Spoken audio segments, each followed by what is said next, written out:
Em meio a um período intermediário necessário até que o príncipe tivesse idade para ser coroado imperador do Brasil, abre-se uma época de grande disputa de poder e instabilidade política, que dão origem a uma série de conflitos.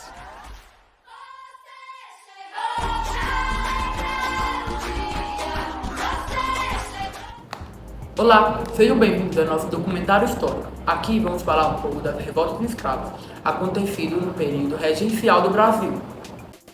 Mas galera, para a gente entender sobre essas revoltas, primeiro vamos falar sobre o contexto histórico daquela época.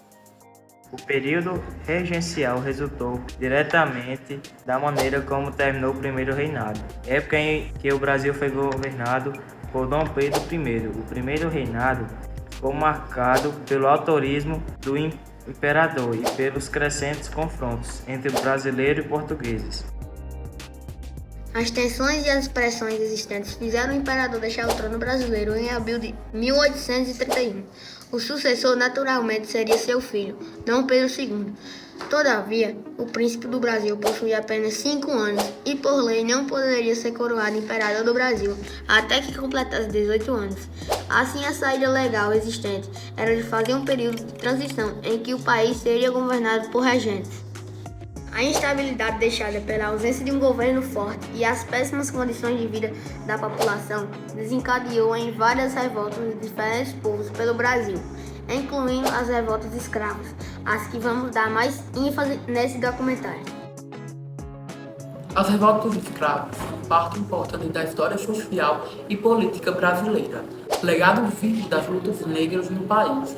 Elas desafiaram a ordem escravista ao reivindicar a liberdade dos escravizados e colocar em prática as visões de mundo de comunidades despossuídas ao longo do século XIX.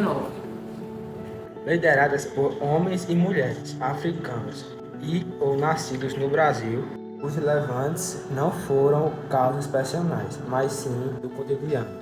Na sociedade formada pelo tráfico de africanos e dominações sobre os negros e indígenas, as elites tinham pavor dessas revoltas. Os escravizados eram a maioria da população em muitas regiões do Brasil naquela época. O risco de uma rebelião geral era real. Algumas revoltas escravas foram a Revolta de Carrancas. Foi uma das rebeliões escravas mais sangrentas da história do sudeste do Império Brasileiro, liderado por Ventura Mino, iniciado em 13 de maio de 1863, nas fazendas de Junqueiras. Resultou na morte de 9 membros da família sensorial, 2 pessoas de cor, um agregado e 5 escravos. A rebelião teve como um dos principais objetivos a conquista da liberdade dos escravos da fazenda. Queriam também matar os proprietários e ficar com sua posse. A Revolta dos Malenses foi uma revolta de escravos que aconteceu na cidade de Salvador, na Bahia, em 1835.